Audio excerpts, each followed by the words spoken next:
Mabilis nating marinig, ang hirap maging breadwinner, ang bigat ng responsibilidad, parang wala ka ng choice.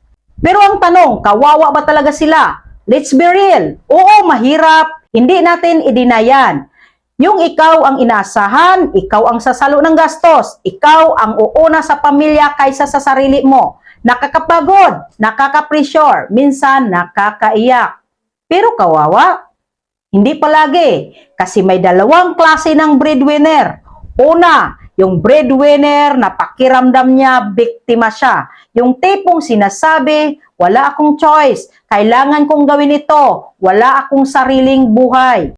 At dahil doon, nawawalan siya ng gana, nawawalan siya ng direksyon, nawawalan siya ng growth. Hindi dahil mahina siya, kundi dahil sa mindset niya. Pangalawa, yung breadwinner na may misyon. Oo, pareho silang pagod, pareho silang may responsibilidad. Pero iba ang tingin niya sa sitwasyon. Hindi niya sinasabi na kawawa ako. Ang sinasabi niya, pinagkatiwalaan ako. Hindi niya tinitingnan bilang burden, kundi bilang purpose.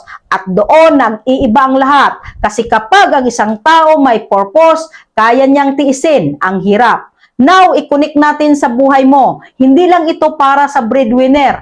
Para din ito sa'yo bilang content creator. Kasi maraming content creator ngayon, sumusuko agad kapag nahirapan. Kapag mababa ang views, ayaw na. Kapag walang engagement, hinto na.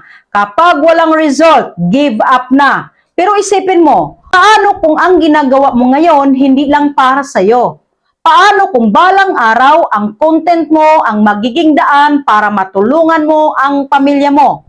For extra income, for opportunity, for freedom. Then hindi ka lang content creator, you are building something bigger. So hindi kawawa ang breadwinner.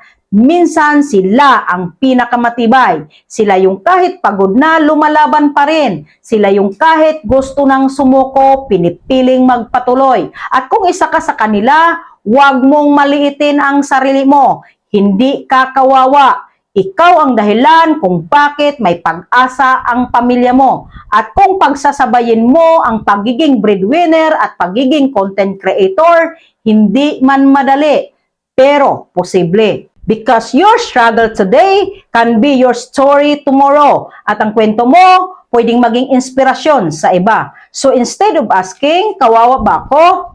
Ask yourself this. Paano ko gagamitin ang sitwasyon ko para umangat? Kasi doon, nagsisimula ang tunay na pagbabago. Hindi sa awa, kundi sa desisyon mong lumaban. At tandaan mo, ang pagiging breadwinner, hindi sumpa. Isa itong responsibilidad na kayang gawing tagumpay kung hindi ka susuko.